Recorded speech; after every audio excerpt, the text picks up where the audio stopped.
Security guards कहाँ हैं? कमीने, इस दिमाग से पैदल आदमी को जल्दी उठाकर बाहर फेंको। फैंग गाओसुई गुस्से से आग बबूला हो गया था। तो लिंगवांग कहाँ फैंग गाओसुई को यह मौका देने वाला था। उसने सीधा अपना लोहे का कांटे वाला डंडा फेंक कर मारा और वो ठीक उसके सिर पर जोर से जाकर लगा। फैंग गाओसुई के मुंह से एक दर्दनाक चीख निकली और वो धड़ाम से जमीन पर गिर गया। ये देखकर सेक्रेटरी डर के मारे पूरी तरह पीली पड़ गई और दीवार के कोने में छुपकर बुरी तरह कांपने लगी। जिंगजिंग, यंग मास्टर को बचा, मैं इससे निपटती हूँ। शेन किंग्क्यू ने उसी सेकंड अटैक कर दिया। उसने एक ही झटके में अपनी तलवार तु लिंगवांग की गर्दन की तरफ चलाई। बहुत फास्ट है। तो लिंगवांग अंदर ही अंदर डर गया। उसकी बॉडी ने अपने आप पीछे की तरफ बेंड होकर अटैक को डॉज किया। शेन किंग्क्यू की यह तलवार की धार बहुत खतरनाक थी। तलवार की धार तो लिंगवांग के गाल को हल्के से छूती हुई निकल गई और वहां खून का एक निशान छोड़ दी। तो लिंगवांग ने जैसे ही होश संभाला, उसमें जल्दी से हाथों से हैंड साइंस बनाए और हल्की आवाज में चिल्लाया, अर्थ जुत्सु मड वॉल। एक ही सेकंड में जमीन के अंदर से एक बहुत मोटी मिट्टी की दीवार निकलकर खड़ी हो गई और उसने तो लिंगवांग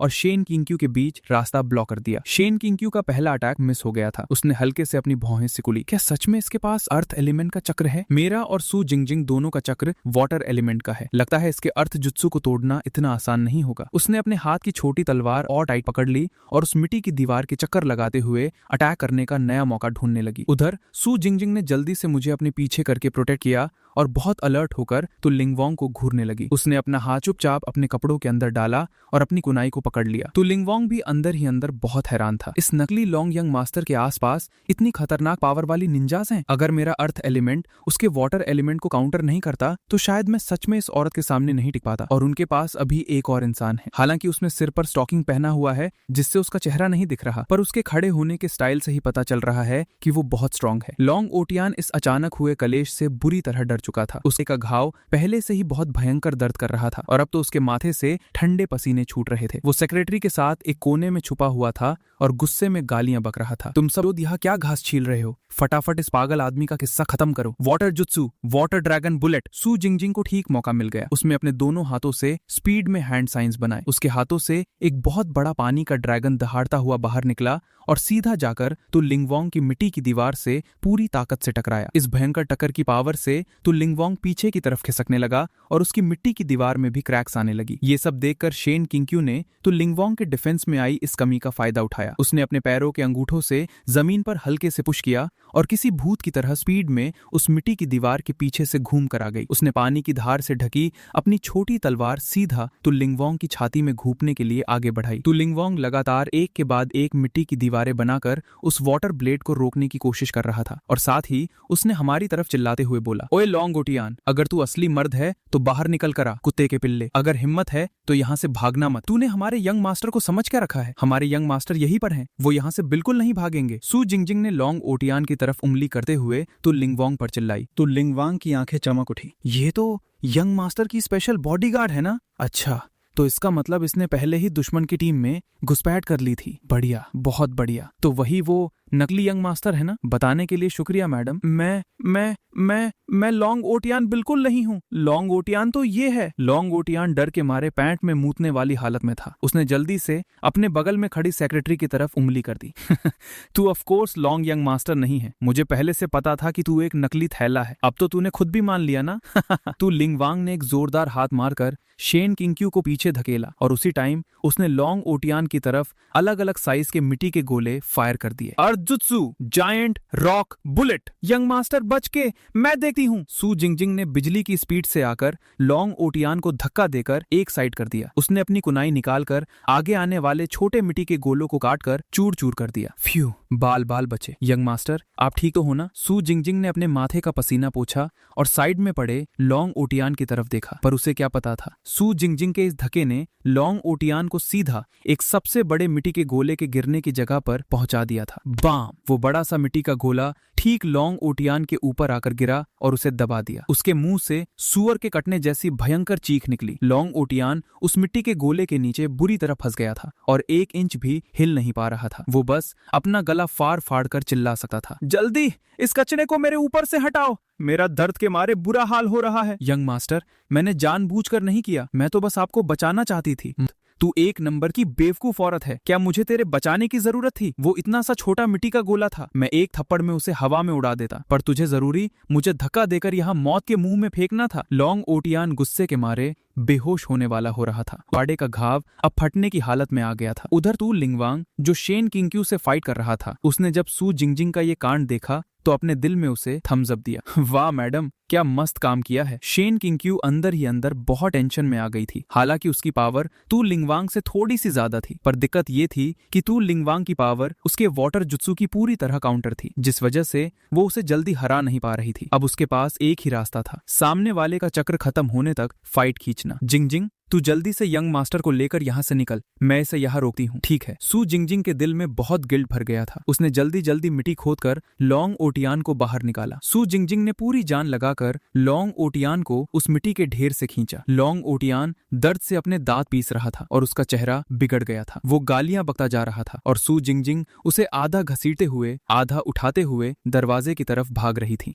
एक बार मुझे यहाँ से बाहर निकलने दे, मैं इस पागल आदमी के टुकड़े टुकड़े करके कुत्तों को खिला दूंगा। लॉन्ग ओटियान ने गुस्से में आग बबूला होकर कहा। उसके माथे से मोटे मोटे पसीने के बूंद गिर रहे थे और दर्द और गुस्से की वजह से उसका चेहरा नीला पड़ गया था। तू लिंगवांग ने जब सू जिंगजिंग को लॉन्ग ओटियान को घसीटते हुए ले जाते देखा तो उसने इम्प्रेस होकर अपना सिर हिलाया। सही में ये यंग मास्टर की स्पेशल बॉडीगार्ड कहलाने लायक है, बहुत स्मार्ट है। उसने ठीक प्लान बनाया है कि मैं इस औरत को यहीं रोके रखूं ताकि वो उस नकली यंग मास्टर को अकेले में ले जाकर उसका एंड करके सबूत मिटा सके। सू जिंगजिंग ने एक ग्रैपलिंग हुक फायर किया और लॉन्ग ओटियान को पकड़कर खिड़की से बाहर हवा में उड़ गई, पर उसने नोटिस किया कि तू लिंगवांग, जिसके चेहरे पर नायलॉन का स्टॉकिंग चढ़ा था, वो उसकी तरफ देखकर कितनी खुशी और सेटिस्फैक्शन वाली लुक दे रहा था। सू जिंगजिंग के दिमाग में बहुत बड़ा क्वेश्चन मार्क बन गया। कचरे, तेरी स्पीड थोड़ी फास्ट नहीं हो सकती क्या? लॉन्ग ओटियान ने सू जिंगजिंग पर दहाड़ते हुए कहा। सू जिंगजिंग ने अपने होठ चबाए। उसके दिल में बहुत बुरा लग रहा था, पर अभी हालत बहुत खतरनाक थे, इसलिए उसने बहस करना ठीक नहीं समझा। वो चुपचाप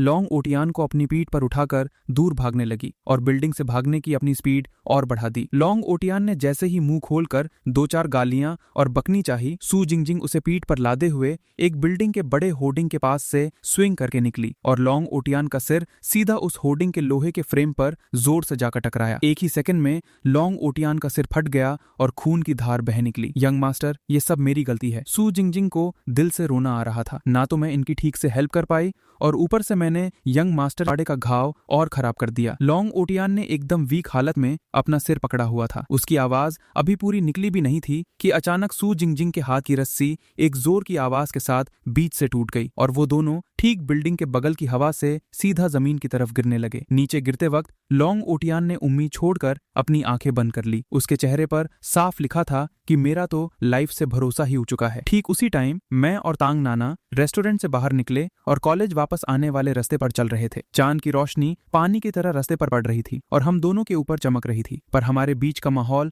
थोड़ा अजीब और ऑकवर्ड सा था। मैं अपने दिमाग में चुपचाप सिस्टम से बात कर रहा था। सिस्टम, बताना, अगर मैं उस डांस पार्टी में चैंपियन नहीं बना तो क्या कांड होगा? होस्ट, आप थोड़ा कॉन्फिडेंट क्यों नहीं हो सकते? हमें आप पर पूरा भरोसा है। मैंने अपना मुंह बनाया। मुझे सिस्टम की इस फालतू मोटिवेशन में कोई इंटरेस्ट नहीं था। ये मस्का मारना बंद कर, सीधी बात बता, असल में इसका क्या नतीजा निकलेगा? ठीक है, अगर होस्ट आप इतनी ही जिद कर रहे हो तो मैं बता देती हूँ। अगर आपने मिशन पूरा नहीं किया तो आपको आइटम कार्ड नहीं मिलेगा और इसके आगे आने वाले मिशंस का डिफिकल्टी लेवल भयंकर बढ़ जाएगा। सिस्टम की आवाज एकदम सीरियस हो चुकी थी। मेरा दिल ठीक से बैठ गया। आइटम कार्ड के बिना लॉन्ग ओटियान से टक्कर लेना बहुत मुश्किल हो जाएगा और अगर मिशन की डिफिकल्टी बढ़ गई तो ये आग में घी डालने जैसा कलेश होगा। अगर तांग नाना मेरी डांस पार्टनर बनने के लिए राजी नहीं हुई तो मुझे UAUA के साथ ही किस्मत आजमानी पड़ेगी। हाथ पर हाथ रखकर बैठने से तो चांस सच में 0 हो जाएगा। मैं ये सब सोच ही रहा था कि अचानक मुझे तांग नाना के हल्के से खांसने की आवाज सुनाई दी। मैं वापस होश में आया तो मुझे एहसास हुआ कि मैं कब से ख्यालों में सिस्टम से बात करने में डूब गया था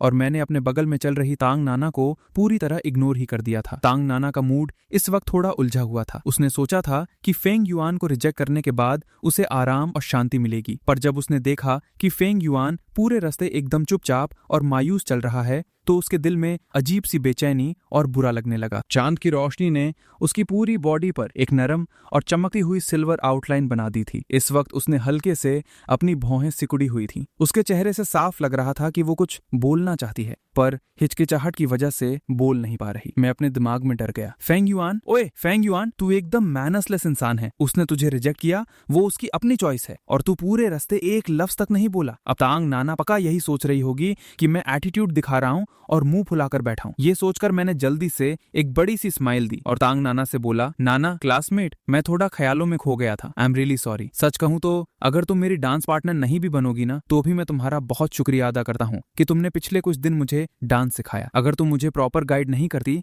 तो शायद मैं इस डांस पार्टी की एंट्री के लायक भी नहीं बन पाता। हम दोनों ठीक उसी टाइम एक फ्रूट के ठेले के पास पहुंचे। तांग नाना ने अपनी निगाहें ऊपर की और सीधा मेरे शार्प चेहरे और आंखों में देखा, जो पूरी तरह सच्चाई से भरी हुई थी। उसके गाल अपने आप थोड़े हल्के लाल हो गए। फेंग युआन, असल में मैं तांग नाना की बात अभी पूरी खत्म भी नहीं हुई थी कि अचानक उसकी आंखें फटी की फटी रह गईं। वो बुरी तरह डरकर ठीक मेरे ऊपर हवा में देख रही थी। होस्ट, जल्दी अपने दोनों हाथ आगे बढ़ाओ। सिस्टम की आवाज अचानक मेरे कानों में गूंजी। मेरा दिल एकदम से बैठ गया। मैंने बिना सोचे समझे तुरंत अपने दोनों हाथ आगे बढ़ा दिए। मेरे हाथों पर अचानक बहुत भयंकर वजन आ गया। एक खूबसूरत लड़की फ्रूट के ठेले की छत पर बाउंस करती हुई सीधा आकर मेरी गोद में गिर पड़ी। मैंने बिना सोचे समझे अपनी गोद में आई उस लड़की को कस के पकड़ लिया। मैं 2 कदम पीछे लड़खड़ाया। मैंने खुद को बैलेंस किया और नीचे देखा। शू जिंजिंग। अगले ही सेकंड हवा से एक और काला साया जोर से नीचे गिरा। बैम की जोरदार आवाज आई और वो बगल वाले फ्रूट के ठेले पर जाकर गिरा। फ्रूट का ठेला 1 सेकंड में चूर चूर होकर तबाह हो गया। टैंग नाना डर के मारे चिल्लाई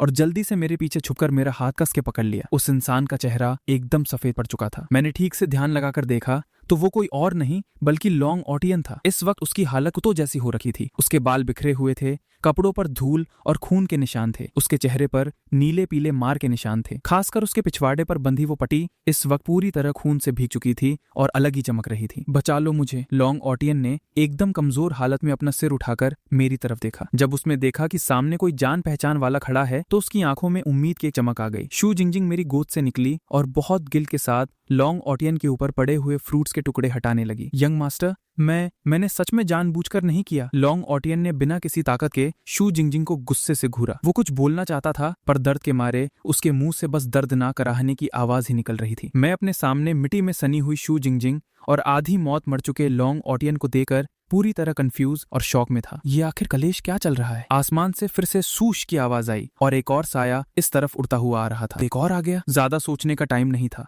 मैंने बस जल्दी से साइड में होकर रास्ता छोड़ दिया। इस बार आने वाली शेन चिंग क्यू थी। उसके हाथ में एक खून से भरी टूटी हुई तलवार थी और वो एकदम परफेक्टली लॉन्ग ऑटियन के ठीक आगे लैंड हुई। शेन चिंग क्यू ने लॉन्ग ऑटियन की ऐसी भयंकर कचरा हालत देखी तो उसका दिल बैठ गया। वो जल्दी से घुटनों के बल बैठी और शू जिंजिंग के साथ मिलकर उसे ठीक करने लगी। उसकी आंखों से आंसू निकलने लगे। यंग मास्टर, ये आपकी गुलाम किसी काम की नहीं है। मैंने उस हमलावर को भागने दिया। शू जिंजिंग पहले से ही बुरी तरह रो रही थी। Young master, I am sorry. मुझे सच में नहीं पता कि ये सब क्यों और कैसे हो गया। और फिर उसने लॉन्ग ऑटियन के कंधे पकड़े और उसे जोर जोर से हिलाने लगी। यंग मास्टर, आप प्लीज मरना मत। लॉन्ग ऑटियन को शू जिंजिंग के इस तरह हिलाने से दिमाग में चक्कर आने लगे। एक तो घाव का दर्द और ऊपर से उसके पिछवाड़े के फटने का एहसास उसे लगभग बेहोश कर रहा था। उसने अपनी आखिरी बची कुची ताकत लगाकर दहाड़ा, हिलाना बंद कर, मैं अभी मरा नहीं हूं। तब जाकर शू जिंजिंग रुकी और वो अभी भी सिसक सिसकर रो रही थी। लॉन्ग ऑटियन ने एकदम मरते हुए और भीख मांगने वाली आवाज में कहा, चिंगचू, जल्दी मुझे हॉस्पिटल ले चलो। मेरी हालत खराब हो रही है। अगर ऐसा ही रहा तो मैं सच में यही मर जाऊंगा। शेन चिंगक्यू ने जल्दी से हाँ में सिर हिलाया, बहुत आराम से लॉन्ग ऑटियन को उठाया और शू जिंजिंग पर चिल्लाई, जिंजिंग जल्दी आकर मदद कर, हम पहले यंग मास्टर को हॉस्पिटल ले जाते हैं। शू जिंजिंग ने जल्दी से अपने आंसू पोंछे और शेन चिंगचू के साथ मिलकर लॉन्ग ऑटियन को उठाने के लिए आगे आई। ये देखते ही लॉन्ग ऑटियन का चेहरा ऐसा हो गया जैसे उसने टट्टी खा ली हो। उसने पूरी जान लगाकर चिल्लाया, शू जिंजिंग तू मुझसे दूर रह। तूने मुझे मौत के घाट उतारने में कोई कसर छोड़ी है क्या? फंग युआ, मैं तेरे हाथ जोड़ता हूँ, तू जल्दी से इस औरत को यहाँ से दूर ले जा। मैं जिंदगी भर तेरा एहसान मानूंगा। शू जिंजिंग वही की वही पत्थर बन गई। उसका हाथ हवा में ही अटक गया। उसकी आंखों में वापस आंसू भर आए और उसे बहुत बुरा लग रहा था। शन चिंगचाओ ने तब नोटिस किया कि मैं भी वही साइड में खड़ा हूँ और उसने थोड़ी राहत की सांस ली। हालांकि उसे समझ नहीं आया कि लॉन्ग ऑटियन अचानक शू जिंजिंग को लेकर इतना क्यों चिढ़ रहा है, पर उसके पास फालतू सोचने का टाइम नहीं था। उसने जल्दी से टेंशन में मुझसे कहा, यंग मास्टर फेंग, जिंजिंग का ध्यान रखना, मुझे जल्दी यंग मास्टर को हॉस्पिटल ले जाना पड़ेगा। ये बोलकर वो आधा सहारा देते हुए और आधा उठाते हुए लॉन्ग ऑटियन को वहां से जल्दी से ले गई। मैं शन चिंगक्यू और लॉन्ग ऑटियन को जाते हुए घूरता रहा और फिर अपने बगल में बुरी तरह आंसू बहाती हुई शू जिंजिंग को देखा। मुझे ठीक से समझ नहीं आ रहा था कि मैं क्या करूं। आखिर कांड क्या हुआ है? ये तीनों लोग अचानक हवा से क्यों टपक पड़े? टैंग नाना ने मेरी शर्ट का कोना खींचा। वो अभी भी डर से कांप रही थी। उसने धीमी आवाज में में पूछा, फेंग युआन, ये आखिर चल क्या रहा है? मेरा खुद दिमाग दही हो चुका था। मुझे घंटा नहीं पता था कि ये लॉन्ग ऑटियन आखिर क्या गेम बजा रहा है। पिछली बार जब मैंने उसे देखा था तो वो फुल हीरो बनकर हॉस्टल के नीचे फूल देने आया था। अभी कितना ही टाइम बीता है और इसकी ऐसी कुत्ते वाली हालत कैसे हो गई? वेट, अगर मैंने अभी इस मौके का फायदा उठाकर उसे एक चाकू मार दिया होता तो इस रीबर्थ वाले लड़के का कलेश परमानेंटली खत्म नहीं हो जाता। जैसे ही मेरे दिमाग में ये आइडिया आया, मैंने फटाफट अपना सिर ना में हिलाया। सू जिंगजिंग और शन चिंगचू ठीक बगल में थे। अगर मैं अभी लॉन्ग ऑटियन को टपका देता तो अगले ही सेकंड मेरा सिर धड़ से अलग हो चुका होता। माना कि मेरे पास 3 बार मौत से बचने का कार्ड है, पर क्या हो अगर उन दोनों ने गुस्से में 4 बार तलवार मार दी तो? मैंने खुद को ठीक किया और पलटकर सू जिंगजिंग की तरफ देखकर प्यार से पूछा, जिंगजिंग क्लासमेट, आखिर हुआ क्या था? तुम लोग ऊपर हवा से क्यों गिरे? सू जिंगजिंग ने सिसकते हुए अपना सिर उठाया। वो कुछ बोलने ही वाली थी पर फिर से रोने लग गई और आवाज अटक गई। वो बस अपने आंसू और नाक पोंछते हुए अटक अटक कर बोलने लगी। एक अजीब आदमी जिसने स्टॉकिंग पहना था अचानक से रूम में घुस आया। उसके हाथ में कांटे वाला डंडा था और वो यंग मास्टर को मारने लगा तो हम उससे लड़ने लग गए। तो इसका मतलब जो आदमी अभी जमीन पर पहाड़ बना हुआ पड़ा था वो वही लॉन्ग ऑटियन था जिसके बारे में टियानटियन बात कर रही थी। टंग नाना ये सब सुनकर फुल शॉक में थी। उसे लगा था कि सू जिंगजिंग बस लॉन्ग फैमिली में काम वाम जैसा कुछ करती है। उसने सपने में भी नहीं सोचा था कि उसकी लाइफ ऐसी डेंजर और कलेश वाली होगी। सू जिंगजिंग ने जोर से अपना सिर हाँ में हिलाया और वापस रोने लग गई। सब मेरी गलती है। मैं यंग मास्टर को ठीक से बचा नहीं पाई और मेरे वजह से उनकी चोट और भयंकर हो गई। वो धीरे धीरे सिसक रही थी। उसके कंधे रोने की वजह से ऊपर नीचे हिल रहे थे। टैंग नाना को उसे देखकर बहुत बुरा लगा। उसने प्यार से उसे गले लगाया, सू जिंगजिंग की पीठ पर थपथपाया और आराम से समझाने लगी, जिंगजिंग, इसमें तुम्हारी कोई गलती नहीं है। तुमने उसे बचाने की पूरी कोशिश की। नाना दीदी। वाह। सू जिंगजिंग ने अपना चेहरा टैंग नाना की नरम छाती में छुपाया और जोर से रोने लगी। दूसरी तरफ चांद की रोशनी में तू लिंगवांग बहुत थका हुआ एक पतली सी गली की दीवार से टेक लगाए खड़ा था। उसके पूरे पीठ पर कट्स और वूंड्स थे, खासकर उसके कमर के पास जहां शन चिंगच्यू ने उसे लगभग 10-12 बार चाकू घोंपा था। उसके सीने पर भी 2 ऐसी भयंकर तलवार की कट्स थी जिसके अंदर से हड्डी तक साफ दिख रही थी। उसने कांपते हुए हाथों से एक सिगरेट जलाई, एक लंबा कश लिया और मुंह से धुएं के छल्ले छोड़े। उसके चेहरे पर ऐसी शांति थी जैसे कोई बहुत बड़ा काम ठीक से खत्म किया हो। तू लिंगवांग को जब अभी हुई भयंकर मारकाट याद आई तो उसके होठों पर एक हल्की सी जीत और सेटिस्फैक्शन वाली स्माइल आ गई। हालांकि उस फीमेल निंजा ने उसे बहुत कुत्तों की तरह पीटा था, पर उस नकली लॉन्ग यंग मास्टर की पैंट में टटी निकलवा देना, ये सब कुछ पूरा पैसा वसूल था। उसने अपनी जेब पर हाथ मारा जहां वो बैंक कार्ड रखा था। यंग मास्टर का दिया हुआ पैसा अभी भी वही ठीक ठाक था, जिससे उसे बहुत शांति और तसल्ली मिली। भाई आग लगा दी, मजे ही आ गए। तू लिंगवांग ने एक और जोरदार कश खींचा। सिगरेट की आग अंधेरे में चमक रही थी जो उसके चेहरे पर एक पागलपन वाली हंसी को रोशन कर रही थी। उसने दिमाग में लॉन्ग ऑटियन को उस मिट्टी के गोले से दबते हुए और सुअर की तरह चीखते हुए याद किया। उसकी उस कुत्ते वाली हालत को याद करके वो और भी जोर जोर से हंसने लगा। उसकी हंसी उस सुनसान गली में गूंज रही थी। कुत्ते के पिल्ले, यंग मास्टर बनने का नाटक करेगा, यही नतीजा होता है उसका। तू लिंगवांग ने अपने आप से बड़बड़ाते हुए कहा। ये सोचकर कि उसने यंग मास्टर का बदला कितनी ठीक तरह से लिया है, उसका पूरा शरीर शांति से भर गया था। चाहे उसके कट्स कितने भी दर्द क्यों ना कर रहे हों, उसे इस वक्त घंटा फर्क नहीं पड़ रहा था। मैं और तांग नाना जियांगचंग यूनिवर्सिटी के मेन गेट के ठीक आगे खड़े थे, जो अभी पूरी तरह लॉक हो चुका था। हमने एक दूसरे की तरफ एकदम ऑकवर्ड लुक के साथ देखा। शू जिंगजिंग इस वक्त मेरी पीठ पर लदी हुई थी। उसके चेहरे पर आंसुओं के निशान सूख चुके थे। इतनी रोना धोना और थकावट के बाद वो कब सो गई पता ही नहीं चला। उसके हल्के हल्के खर्राटे लेने की आवाज आ रही थी। हॉस्टल की एंट्री का टाइम तो ठीक ठाक निकल चुका है, अब हम अंदर कैसे जाएंगे? मैंने एक हार मानने वाली सांस छोड़ी। मैंने हल्के से अपनी पीठ पर सोती हुई शू जिंगजिंग को हिलाया, ये सोचकर कि शायद वो उठ जाए, पर शू जिंगजिंग ने बस अपना चेहरा मेरी पीठ पर थोड़ा और रगड़ा और पहले से भी गहरी नींद में चली गई। फांग युआ, तो क्या हम बाहर रूम बुक कर ले? रूम बुक करे? मुझे लगा मैंने कुछ गलत सुन लिया। मैंने हैरानी से टंग नाना की आंखों में देखा। मेरा वो मतलब नहीं था। टंग नाना ने तुरंत अपना लाल हो चुका चेहरा छुपा लिया।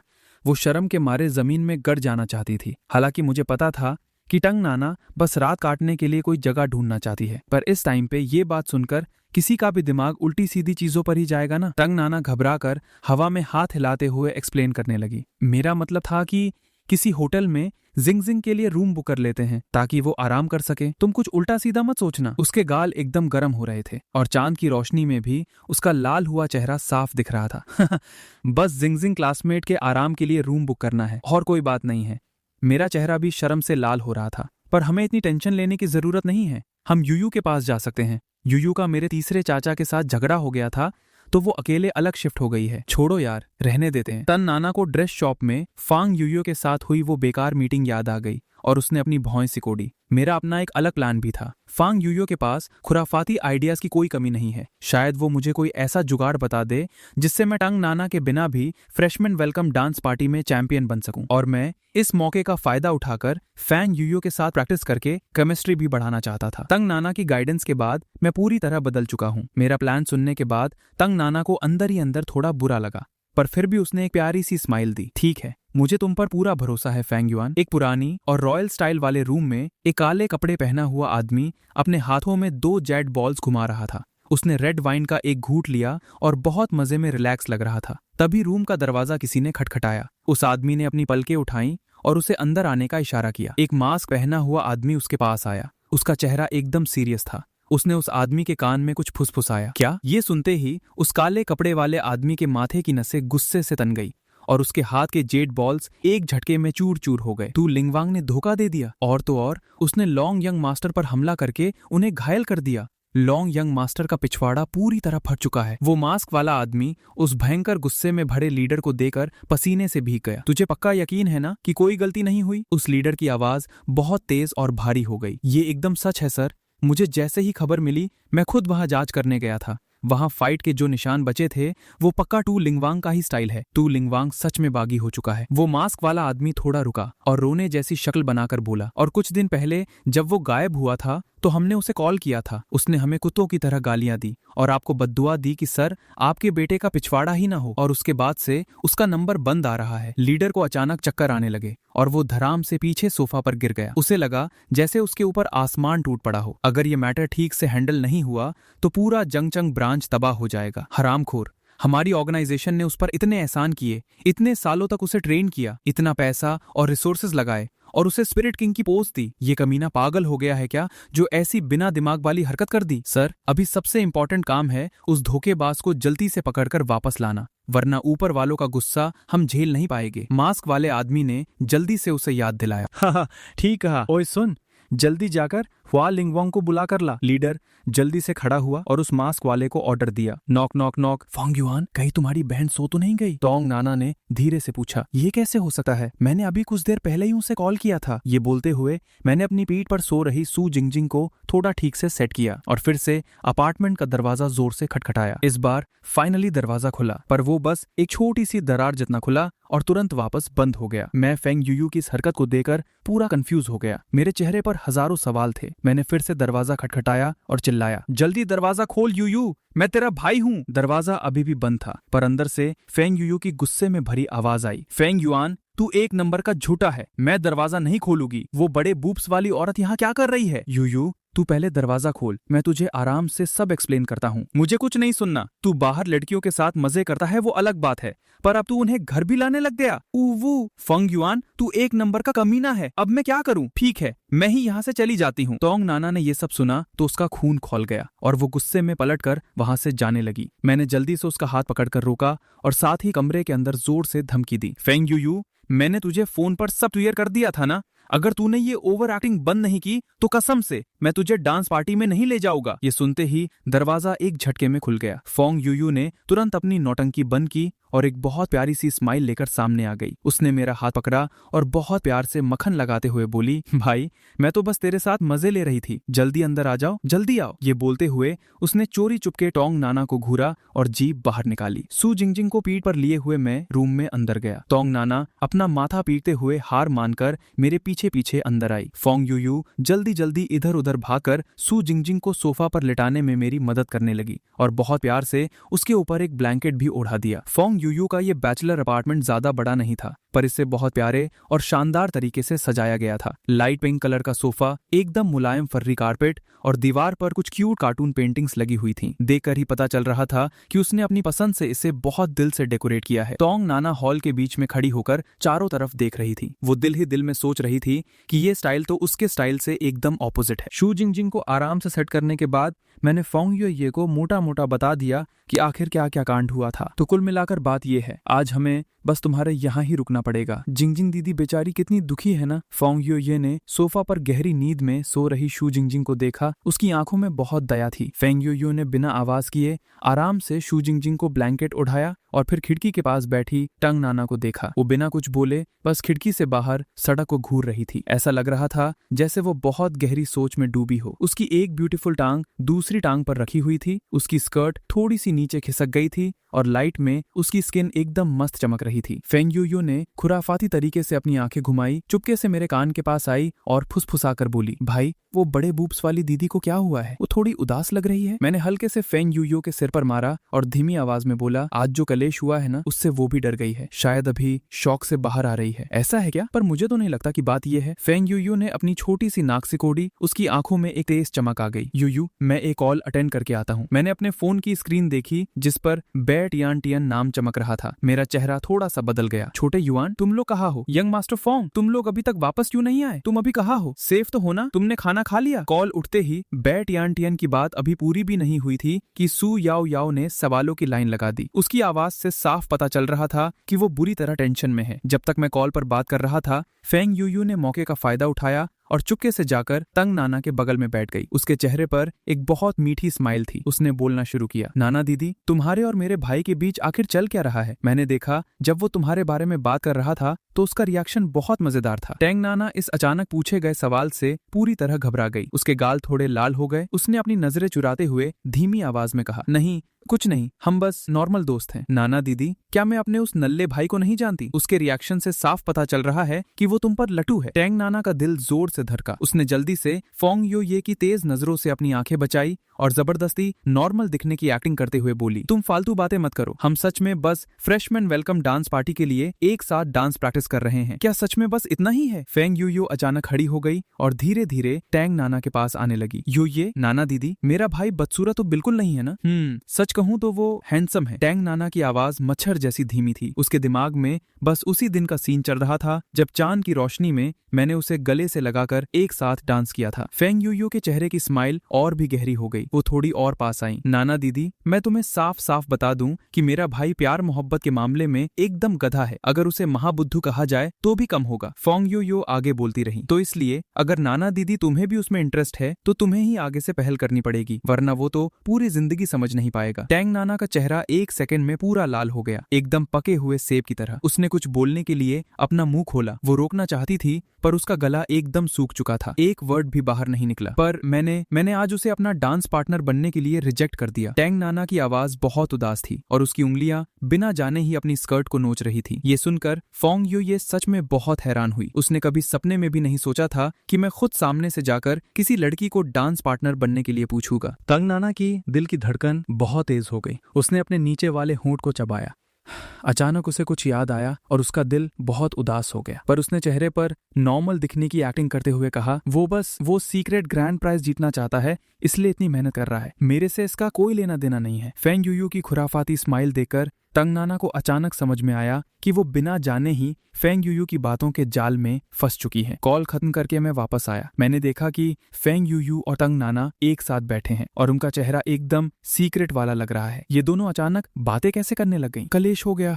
मेरा दिल एक झटके से बैठ गया। मुझे डर था कि कहीं फेंग यूयू ने फिर से कोई ऐसी ऑकवर्ड बात ना बोल दी हो जिससे तंग नाना को बुरा लग जाए। मैंने अभी कुछ पूछा भी नहीं था कि फेंग यूयू एकदम चौड़ में सोफा से कूदकर मेरे पास आई। उसने मेरा हाथ पकड़ा और बोली, भाई मेरी और नाना दीदी की तो बहुत अच्छी जम गई। बताओ हम क्या बातें कर रहे थे? फेंग यूयू ने अपनी बड़ी बड़ी आंखें झपकाई और जानबूझकर सस्पेंस बनाने लगी। मैंने एक हार मानने वाला लुक उसे दिया और नॉर्मल तरीके से बोला, मुझे क्या पता, तू फिर से कोई फालतू का रायता मत फैलाना। ये बोलकर मैंने पलटकर तंग नाना को देखा। उसका चेहरा लाल था, नजरें भाग रही थी और वो बहुत अनकंफर्टेबल लग रही थी। मेरे दिल में टेंशन होने लगी कि आखिर इन दोनों ने क्या बातें की है। फेंग यूयू ने अपनी आंखें झपकाई और एकदम शरीफ बच्चे की एक्टिंग करते हुए बोली, कुछ नहीं यार, मैं तो बस नाना दीदी के साथ लड़कियों के कुछ सीक्रेट्स शेयर कर रही थी, है ना नाना दीदी? तंग नाना ने घबराते हुए जल्दी जल्दी अपना सिर हाँ में हिलाया। उसकी हिम्मत नहीं थी कि वो मेरी आंखों में देखे। वो खड़ी हुई और बोली, टाइम भी काफी हो गया है, मैं जाकर देखती हूँ कि जिंगजिंग उठी या नहीं। ये बोलकर वो जल्दी से सोफा की तरफ भाग गई। ठीक है, तो मैं जाकर दोनों दीदियों के लिए रूम सेट कर देती हूँ। फेंग यूयू ने हंसते हुए मेरे कंधे पर हाथ मारा। उसके चेहरे पर एक गहरा मतलब छुपा था। भाई तू सच में एक नंबर का नल्ला है। एक बहन होने के नाते मैं बस इतनी ही मदद कर सकती थी। और फिर वो कूदती फांती हुए बेडरूम में चली गई। मुझे कुछ समझ नहीं आ रहा था। मुझे बिल्कुल समझ नहीं आया कि फैन यूयू का क्या मतलब था। तभी शू जिंगजिंग ने सोफा पर करवट ली और मुंह में बड़बड़ाई, यंग मास्टर, मुझे दूर मत भेजो। उसकी आवाज में रोने जैसा डर था। साफ लग रहा था कि वो नींद में भी पहले जो हुआ उसके लिए खुद को ब्लेम कर रही है। टैंग नाना को दिल में बहुत बुरा लगा। वो आराम से सोफा के पास गई, नीचे बैठी और प्यार से उसे समझाते हुए बोली, जिंगजिंग कुछ नहीं हुआ है, टेंशन मत लो। उसमें अपना हाथ बढ़ाकर आराम से शू जिंगजिंग को थपथपाया ताकि वो उस डरावने सपने से बाहर आकर शांत हो सके। फैन युआन, मेरी मदद करो। टैंग नाना का चेहरा थोड़ा सा बदल गया। उसने मेरी तरफ देखा। उसकी आंखों में एक अजीब सा इमोशन था। मैंने अपना सिर खुजाया। मुझे भी समझ नहीं आया कि शू जिंगजिंग ने अचानक मेरा नाम क्यों लिया। जल्दी यहाँ आओ। टैंग नाना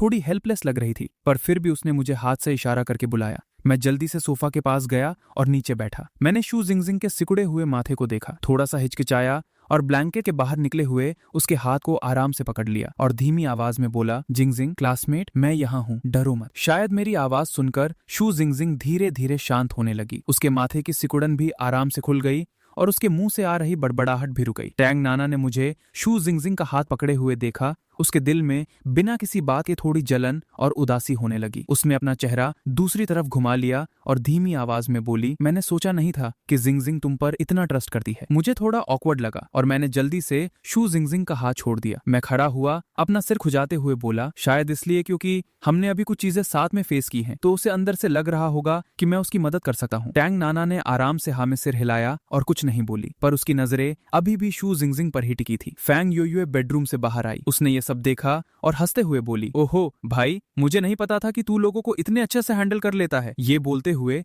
वो मेरे पास आई, मेरा हाथ पकड़ा। भाई, मैंने अपना रूम सेट कर दिया है। आज रात नाना दीदी और जिंगजिंग दीदी मेरे रूम में सोएगी। तू सोफा पर सो जाना, ठीक है? वेट, तू कहाँ सोएगी? मैंने नोटिस किया कि फैंग योयुए ने अपने बारे में तो बताया ही नहीं। मैं, ये भी कोई सोचने वाली बात है। मैं तो पक्का अपने भाई के साथ ही सोगी ना। फैंग योयुए ने अपने पीछे से एक ग्रे कलर का रैबिट सॉफ्ट टॉय निकाला और एकदम हक जताते हुए मेरी तरफ देखने लगी। नहीं, ये कैसे हो सकता है? मैं और टैंग नाना लगभग एक साथ बोले। जब मैंने सुना कि टैंग नाना ने भी मना किया है, मैं थोड़ा हैरान हुआ और पलटकर उसे देखा। टैंग नाना को लगा कि उसने थोड़ा ज्यादा ही ओवर रिएक्ट कर दिया है। उसका चेहरा थोड़ा लाल हो गया और वो एक्सप्लेन करने लगी, युए, तुम अब बड़ी हो गई हो। अपने भाई के साथ सोना अब ठीक नहीं है।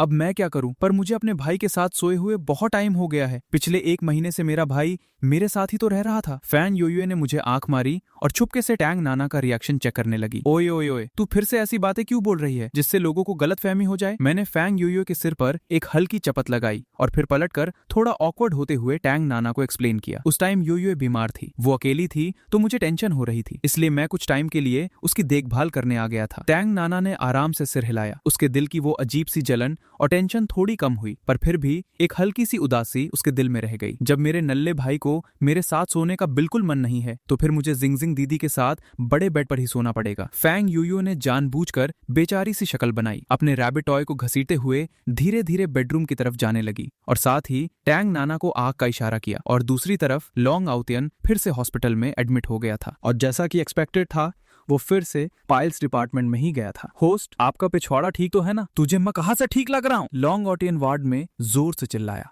अगर मुझे पहले से पता होता तो मैं वो घटिया कॉन्ट्रैक्ट साइन करने बिल्कुल नहीं जाता। मेरी तो जान ही जाने वाली थी वहां। होस्ट, ये दुनिया ऐसी ही है। यहाँ बहुत से खतरे ऐसे हैं जिनका हम पहले से अंदाजा लगा नहीं सके, और इस दुनिया का फायरवॉल पिछले कुछ दुनियाओं से बहुत ज्यादा स्ट्रॉन्ग और परफेक्ट है। इसलिए मैं यहाँ आपको बहुत लिमिटेड मदद ही दे सकता हूँ। तो फिर मुझे उन चारों कैंपस ब्यूटीज को पटाने की क्या जरूरत है? क्या हमारा फाइनल गोल ये नहीं है कि लॉन्ग फैमिली जियांगचेंग के सारे बिजनेस को अपने कंट्रोल में ले ले और पूरे जियांगचेंग पर राज करे? ऐसा ही है होस्ट। अभी बीच के जितने भी मिशंस हैं वो सब मेरी डीप कैलकुलेशंस के बाद ही प्लान किए गए हैं। ये इस दुनिया की स्टोरी को बदलने का सबसे फास्ट रास्ता है, क्योंकि अगर इस दुनिया की ओरिजिनल स्टोरी के हिसाब से चले तो लॉन्ग फैमिली जब 3 साल बाद जियांगचेंग के बिजनेस में एंट्री लेगी तो जियांगचेंग की सारी लोकल कंपनीज एक साथ मिलकर उन्हें बुरी तरह हरा देगी और उसके बाद वो कभी उठ नहीं पाएंगे और हमेशा के लिए एक सेकंड क्लास फैमिली बनकर रह जाएंगे। इतना बुरा होगा क्या? पर अगर होस्ट आप उससे पहले इन कैंपस ब्यूटीज का दिल जीत लेते हैं तो उनके पीछे खड़ी उनकी फैमिली पावर लॉन्ग फैमिली की मदद करेगी, जिससे लॉन्ग फैमिली जब एंट्री लेगी तो वो जियांगचंग में मजबूती से खड़ी हो पाएगी और धीरे धीरे पूरे जियांगचंग को अपने कंट्रोल में कर लेगी। बैंकरप्ट होने की किस्मत बदल जाएगी और आप पूरी तरह से बाजी पलट देंगे। सिस्टम ने बहुत शांति से एक्सप्लेन किया। लोंग ओटिया ने अपने दांत पीसे, पट्टियों से बंधे अपने पिछवाड़े को सहलाया। दर्द के मारे उसके मुंह से सिसकारी निकल गई। ठीक है फिर, पर अभी मेरी जो हालत है, मैं ठीक से चल भी नहीं सकता, तो मैं उन्हें पटाने कैसे जाऊंगा। लोंग ओटियन को अचानक तो लिंगवोंग की वो स्टॉकिंग के पीछे से उड़ाने वाली मजे लेने वाली नजरें याद आ गई और गुस्से में उसके दांत कड़कड़ाने लगे। और वो मिस्टीरियस स्टॉकिंग वाला आदमी, ये बेवकूफ आदमी आखिर कहाँ से टपक पड़ा। अगली बार अगर वो मुझे दिखा तो मैं उसकी जान ले लूंगा। ये तो मुझे भी नहीं पता, पर एक बात पक्की है कि इस दुनिया में उसकी पावर लेवल जेनिन के टॉप लेवल पर है। तेरी माँ की, जेनिन है ना सिस्टम? मुझे इस दुनिया की पावर और स्किल्स खरीदनी है। होस्ट, क्या आप सच में ऐसा करना चाहते हैं? हाँ, मैं पक्का करना चाहता हूँ, 100% पक्का। मैं इतनी सारी दुनियाओं में तबाही मचा चुका हूँ और पहली बार किसी ने मुझे इस तरह कुत्तों की तरह पीटा है। मैं ये बेइज्जती बिल्कुल बर्दाश्त नहीं कर सकता। मुझे उस मिस्टीरियस स्टॉकिंग वाले आदमी को जान से मारना है। होस्ट, अगर हम इस दुनिया में हैक करके पावर लाते हैं तो पहले के मुकाबले कई गुना ज्यादा रिसोर्सेज खर्च होंगे। अगर आप ऐसा करते हैं तो आपकी पहले की सारी कमाई भार में जाए वो सब। अभी मुझे बस उस मिस्टीरियस स्टॉकिंग वाले आदमी को मारना है। फेंग यू यूरे जू जिंगजिंग के बगल में लेटी हुई थी। वो फेंग युआन और तांग नाना के बारे में सोचकर मुस्कुरा रही थी। उसके चेहरे पर एक बड़ी सी स्माइल आ गई और वो मन ही मन बहुत खुश हो रही थी। मेरे बुद्धू भाई, मेरी जैसी मैच मेकर बहन मिली है तो चुपचाप खुश हो जा। जैसा तेरा दिमाग है ना, मुझे तो पता भी नहीं था कि तू कभी कोई भाभी घर ला पाएगा या नहीं। दादाजी रोज इसके बारे में बोल बोल कर मेरे कान पका चुके हैं। उसने करवट ली और सू जिंगजिंग के शांत सोते हुए चेहरे को देखकर धीरे से बड़बड़ाई, जिंगजिंग दीदी सच में बहुत बेचारी है। लॉन्ग फैमिली में पक्का इन्होंने बहुत दुख झेले होंगे। सू जिंगजिंग ने नींद में हल्के से करवट ली और कुछ ऐसी बातें बड़बड़ाई जो ठीक से समझ नहीं आ रही थी। फेंग यूयू ने अपना हाथ बढ़ाकर उसे प्यार से थपथपाया ताकि वो वापस आराम से सो सके। चांद की रोशनी खिड़की से कमरे में आ रही थी, जिससे हर चीज पर एक हल्की सी सिल्वर चादर सी बिछ गई थी। हॉल में तांग नाना सोफा पर सो रही थी और उसने अपना सिर बाहर निकालकर नीचे जमीन पर फैले हुए मुझे घूरा। तांग नाना ने मेरे उस अजीब से सोने के तरीके को देखा और उसकी स्माइल थोड़ी सी अटक गई। उस कम रोशनी में मेरे चेहरे के कट्स बहुत शांत लग रहे थे। रोज जो मेरा एक नॉन सीरियस सा लुक होता था, इस वक्त वो एक छोटे बच्चे जैसा मासूम लग रहा था। तांग नाना की नजरें कुछ देर के लिए मेरे चेहरे पर ही टिक गई और उसके दिल में एक अजीब सी फीलिंग आने लगी। उसने आराम से एक सांस छोड़ी, अपने ऊपर पड़े ब्लैंकेट को थोड़ा खींचा और खुद को ठीक से सुलाने की कोशिश करने लगी। पर उसका दिमाग अपने आप वापस उसी टाइम में चला गया जब हम साथ में डांस कर रहे थे। हालांकि शुरू में मेरे डांस स्टेप्स बहुत खराब थे, पर मैंने पूरी मेहनत से सीखा और मेरी रिदम बहुत अच्छी थी, इसलिए मैं जल्दी ही उसकी स्पीड के साथ मैच कर गया। तांग नाना को याद आया कि जब फांग युआन ने उसकी कमर पकड़ी थी तो उसके हाथ कितने गर्म थे। ये सोचकर ही उसके गाल लाल होने लगे। जब तांग नाना इन्हीं ख्यालों में डूबी थी, तभी मैं नींद में अचानक थोड़ा सा हिला और नींद में ही बड़बड़ाने लगा, डांस मुझे हर हाल में जीतना है। मेरी ये बड़बड़ाहट सुनकर तांग नाना के दिल की धड़कन एक सेकंड के लिए रुक गई। उसके गाल पूरी तरह गर्म हो गए। वो हैरान भी थी और खुश भी। क्या फेंग युआन सपने में भी मेरे साथ डांस प्रैक्टिस करने के बारे में सोच रहा है? उसने बिना सोचे अपना सिर मेरी तरफ थोड़ा और पास किया ताकि वो और ठीक से सुन सके, पर उसका बैलेंस बिगड़ गया और वो सोफा से नीचे गिर गई। तांग नाना धीरे से चिल्लाई और वो पूरी की पूरी सीधा मेरे ऊपर आकर गिर गई। मैं अचानक इस भारी वजन से जाग गया। आधी नींद में अपनी आंखें खोली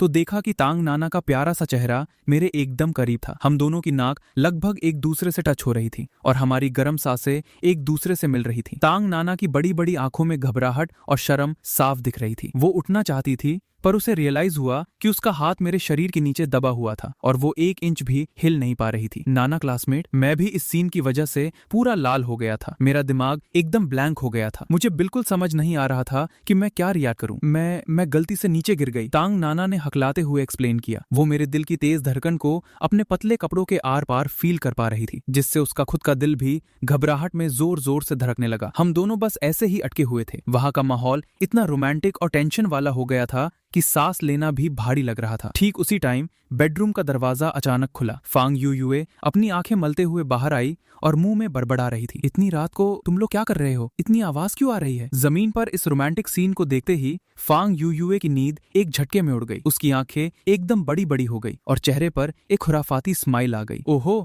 क्या मैंने तुम दोनों को डिस्टर्ब कर दिया? मैं और तांग नाना तुरंत होश में आए। तांग नाना जल्दी से छटपटाते हुए उठने लगी। मैंने भी जल्दी से उसका हाथ छोड़ दिया जो मेरे नीचे दबा था। हम दोनों उठकर बैठ गए, एक दूसरे की तरफ पीठ करके, और अपने जोर जोर से धड़कते हुए दिल को शांत करने की कोशिश करने लगे। नहीं, कुछ नहीं हुआ, बस नाना क्लासमेट गलती से सोफा से नीचे गिर गई थी। मैंने जबरदस्ती नॉर्मल दिखने की एक्टिंग करते हुए एक्सप्लेन किया, पर मेरे लाल हो चुके कान मेरा सारा राज खोल रहे थे। बिल्कुल ऐसा ही हुआ था। तंग नाना ने भी मेरी बात में हाँ मिलाई। उसकी आवाज मच्छर जैसी धीमी थी। फंग योयो ने अपना मुंह हाथ से छुपाकर हंसी रोकी। अरे मैं सब समझती हूँ, तुम लोग कंटिन्यू करो, मैं तो बस पानी पीने आई थी। ये बोलते हुए वो उछलती कूदती किचन की तरफ जाने लगी और पीछे मुड़कर मजे लेने से भी पीछे नहीं हटी। पर थोड़ा आराम से करना, कहीं जिंगजिंग दीदी ना उठ जाए। तंग नाना ने ये बात सुनी तो उसका चेहरा और भी लाल हो गया। तंग नाना ने हल्के से खासा अपने थोड़े बिखरे हुए बालों को ठीक किया और धीमी आवाज में मुझसे बोली, वो अभी जो हुआ उसके लिए सॉरी। कोई बात नहीं, कोई बात नहीं, वो तो मैंने ध्यान नहीं दिया और तुम्हारा हाथ मेरे नीचे दब गया। मैंने जल्दी से रिप्लाई किया, पर मेरा दिल अभी भी उस छोटे से पल और उस हार्ट बीट बढ़ा देने वाले टच को याद करके मजे ले रहा था। फंग योयो ने पानी पीकर खत्म किया। एक बार फिर हम दोनों को खुराफाती नजरों से देखा और फिर मजे में गाना गुनगुनाते हुए आराम से बेडरूम में वापस चली गई। मैं और तंग नाना अपनी जगह पर ही बैठे रहे। वहां का माहौल एकदम ऑकवर्ड हो गया था। समझ नहीं आ रहा था कि क्या बात करें। सुनो, तंग नाना ने घबराते हुए अपने बालों पर हाथ फेरा। हाँ, मैं तुरंत अलर्ट होकर एकदम सीधा बैठ गया। तंग नाना जोर से हंस पड़ी। एकदम बुद्धू हो तुम। मैं भी हंसने लगा। अब वहां का माहौल थोड़ा हल्का और नॉर्मल हो गया था। तंग नाना वापस सोफा पर जाकर बैठ गई। उसने थोड़ा हिचकिचाते हुए अपने होठों को दबाया और बोली, क्या तुम ऊपर आकर सोना चाहते हो? क्या ऊपर? मुझे बस लगा कि ये सोफा काफी बड़ा है तो हम दोनों के लेटने में कोई प्रॉब्लम नहीं होगी। तुम नीचे जमीन पर सो रहे हो तो तुम्हें पक्का अनकंफर्टेबल फील हो रहा होगा। तंग नाना की आवाज धीरे धीरे बहुत कम हो गई, पर फिर भी उसने हिम्मत जुटाकर अपनी बात पूरी की। मैं थोड़ा हैरान होकर उसे देखने लगा। मैंने सोचा भी नहीं था कि टैंग नाना अचानक से ऐसा इन्विटेशन देगी। मैंने उसके हल्के लाल हो चुके गालों को देखा और मुझे पता था कि वो इस वक्त पक्का बहुत नर्वस और शर्मा रही होगी। अगर तुम ऊपर नहीं आना चाहते तो रहने दो, टैंग नाना ने गुस्से का नाटक करते हुए कहा। असल में उसे खुद भी समझ नहीं आ रहा था कि उसने अचानक ऐसा प्रपोजल क्यों दे दिया। शायद अभी जो रोमांटिक सीन हुआ था उसकी वजह से उसका दिमाग थोड़ा गर्म हो गया था। उसने घबराकर अपना सिर दूसरी तरफ घुमा लिया। मैंने मना थोड़ी किया है, मैंने जल्दी से रिप्लाई किया। जमीन पर सोना सच में बहुत अनकंफर्टेबल है। अभी बस थोड़ी देर ही सोया था और पूरे शरीर और कमर में दर्द होने लगा है। कोई बात नहीं। वैसे भी आज रात टैन नाना के साथ सोने का ही टर्न था, बिल्कुल उस दिन की तरह। उसके बगल में लेटना ही तो है। मैंने अपने दिल को मजबूत किया और एक ही सांस में सोफा पर चढ़ गया। असल में सोफा ज्यादा चौड़ा नहीं था। हम दोनों के एक साथ लेटने के बाद हमारी बॉडी का एक दूसरे से चिपकना कंपलसरी था। टैंग नाना के शरीर की हल्की हल्की खुशबू मेरी नाक के पास घूम रही थी, जिसने मेरे दिल की धड़कन को वापस आउट ऑफ कंट्रोल फास्ट कर दिया। क्या मैं तुम्हें थोड़ा सा ब्लैंकेट दे दूं? मैंने टैंग नाना की धीमी आवाज सुनी और मुझे बस अपने कान के पास एक गर्म हवा फील हुई जिसने मेरी पूरी बॉडी को गर्म कर दिया। हाँ ठीक है, मेरी आवाज थोड़ी कांप रही थी। मैं टैंग नाना की सॉफ्ट बॉडी को अपने आप से चिपका हुआ फील कर पा रहा था। हर एक सांस के साथ ऐसा लग रहा था जैसे पूरी बॉडी में करंट दौड़ रहा हो। टैंग नाना ने आराम से ब्लैंकेट का एक कोना पकड़ा और इस तरफ थोड़ा सा खींचा। हम दोनों उस छोटे से सोफा पर एक बहुत ही क्लोज और इंटीमेट पोजीशन में साथ थे। मैंने अपनी सांसों को नॉर्मल करने की पूरी कोशिश की, पर मेरा दिल अभी भी ढोल की तरह जोर जोर से धड़क रहा था। फैन युआ, टैंग नाना ने धीमी आवाज में पुकारा। उसकी आवाज इस शांत रात में बहुत क्लियर लग रही थी। मैंने अपना सिर उसकी तरफ घुमाया और देखा कि हम दोनों के चेहरे एकदम करीब थे। हम एक दूसरे की सांसों को फील कर सकते थे। क्या तुम सच में बस उस सीक्रेट ग्रैंड प्राइज के लिए ही डांस पार्टी में पार्टिसिपेट कर रहे हो? टैंग नाना की आंखें अंधेरे में चमक रही थीं, जैसे वो मेरे दिल के अंदर छुपे सच को ढूंढना चाहती हो। मैंने उसकी आंखों में देखा और बहुत देर तक कुछ बोल नहीं पाया। मेरा दिमाग बहुत स्पीड में चल रहा था। एक तरफ तो इसलिए क्योंकि इस वक्त टैंग नाना के साथ इतने क्लोज आने से मेरा दिल नर्वस और घबराया हुआ था, और दूसरी तरफ मैं ये सोच रहा था कि इस सवाल का जवाब क्या दूं। अगर मैं सच बोल दूं कि डांस पार्टी में आना सिस्टम के मिशन की वजह से है और इससे इस दुनिया का फ्यूचर जुड़ा है, तो वो पक्का विश्वास नहीं करेगी और शायद मुझे कोई पागल समझेगी। पर अगर मैं सीक्रेट ग्रैंड प्राइज का बहाना बनाता रहा तो लग रहा था कि टैंग नाना ने शायद इस बहाने पर विश्वास करना बंद कर दिया है। मैंने थोड़ी देर सोचा और आधा सच आधा झूठ बोलने का डिसीजन लिया। नाना क्लासमेट, सीक्रेट ग्रैंड प्राइज सच में मेरे लिए बहुत इंपॉर्टेंट है, पर तुम्हारे साथ डांस प्रैक्टिस करने का ये टाइम मैं सच में बहुत खुश था। मैंने रियलाइज किया कि मैं इस चीज का बहुत वेट कर रहा हूँ कि मैं तुम्हारे साथ उस डांस पार्टी में स्टेज पर खड़ा हूँ। वो फीलिंग सिर्फ प्राइज जीतने के बारे में नहीं है। तंग नाना थोड़ी हैरान रह गई। उसके गाल अंधेरे में और भी गर्म हो गए। उसने सोचा नहीं था कि मैं ऐसा बोलूंगा। उसके दिल में जैसे कोई छोटा हिरन पागलों की तरह इधर उधर टकरा रहा हो। फेंग युआन, तंग नाना ने अचानक अपनी उंगली उठाई और मेरी नाक की तरफ पॉइंट किया। क्या तुम मुझे पटाना चाहते हो? मैं भी हैंग हो गया। सवाल तो ठीक था पर अचानक से पूछा गया था। अगर कहूं कि नहीं चाहता तो यहाँ का माहौल तो उसी लेवल पर सेट हो चुका था। अगर कहूं कि हाँ चाहता हूं तो सच में थोड़ा बहुत मन तो है ही। नाना, असल में मैंने बस बोलने के लिए मुंह खोला ही था कि तंग नाना ने अपनी इंडेक्स फिंगर मेरे होठों पर रखी। कुछ मत बोलो। उसकी आवाज में थोड़ी घबराहट और शर्म थी। उसकी वो उंगली मेरे होठों को हल्के से टच कर रही थी जिसने मुझे उसी सेकेंड फ्रीज कर दिया। इस पल हम दोनों के बीच का माहौल और भी गर्म हो गया था। हॉल में इतनी शांति थी कि सिर्फ हम दोनों की तेज सांसों की आवाज सुनाई दे रही थी। तंग नाना की इस हरकत से मैं वही का वही जम गया। इतने करीब उसकी गोरी उंगली को देखकर और उसके हल्के लाल गाल और चमकती हुई आंखों को देखकर मैं कुछ टाइम के लिए भूल ही गया कि क्या रिया करूं। तंग नाना की आंखें थोड़ी नशीली और खोई हुई लग रही थी। उसे खुद भी नहीं पता था कि वो ऐसी हरकत क्यों कर रही है, जैसे सब कुछ कंट्रोल से बाहर हो गया हो। उसे इतने करीब देखकर उसका वो प्यारा और सुंदर चेहरा अंधेरे में भी एक ऐसी अट्रैक्शन फैला रहा था जिसे शब्दों में नहीं बताया जा सका, जिसने दिल की धड़कन को बहुत तेज कर दिया। मैंने बिना सोचे अपने होंठ हल्के से हिलाए और आराम से उसकी उंगली को अपने होठों के बीच दबा लिया।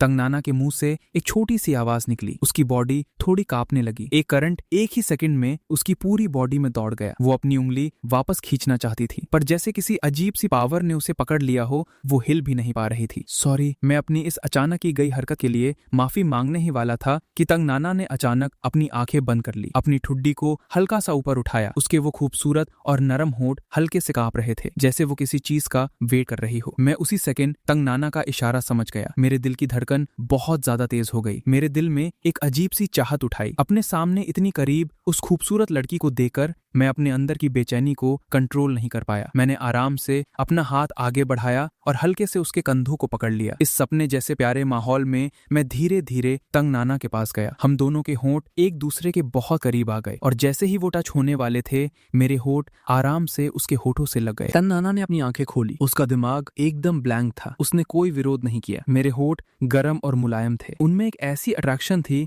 जिसे वो रोक नहीं पाई। धीरे धीरे उसने अपनी आंखें वापस बंद कर ली, मेरे गले में हाथ डाला और उस किस का रिप्लाई देने लगी। हम दोनों के होठ आराम से एक दूसरे से टच हो रहे थे। हमारी सांसें एक दूसरे में मिल गई थी। ऐसा लग रहा था जैसे इस पूरी दुनिया में सिर्फ हम दोनों ही बचे हों। ये किस बहुत ही प्यारा और पैशन से भरा था, जिसने हमें पूरी तरह इसमें डुबा दिया था। हम चाह कर भी खुद को रोक नहीं पा रहे थे। गड़बड़ हो गई होस्ट, बहुत बड़ी प्रॉब्लम हो गई है। अरे होस्ट, आप ये क्या कर रहे हो? मैं और तंग नाना इस प्यारे और रोमांटिक इसमें पूरी तरह डूबे हुए थे कि तभी सिस्टम की ये बेटाइम की आवाज मेरे दिमाग में एक ठंडे पानी की बाल्टी की तरह गिरी। मैं एकदम से चौंक गया, तुरंत होश में आया और बिना सोचे जल्दी से उसके होठों को छोड़ दिया। तंग नाना को ये बीच में रुकना बिल्कुल अच्छा नहीं लगा। उसने हल्की सी आवाज निकाली और वापस मेरे चेहरे को पकड़कर मेरे होठों को अपने होठों से बंद कर दिया। मेरे दिमाग में जैसे कोई जोर की आवाज गूंज गई। आधा तो इसलिए क्योंकि तंग नाना के इस तरह आगे से आकर किस करने से मेरा दिमाग सुन हो रहा था, और आधा इसलिए क्योंकि सिस्टम की घबराई हुई आवाज मेरा दिमाग खराब कर रही थी। मैंने बिना सोचे उसे खुद से दूर करना चाहा, पर मेरे हाथ ऐसे जम गए थे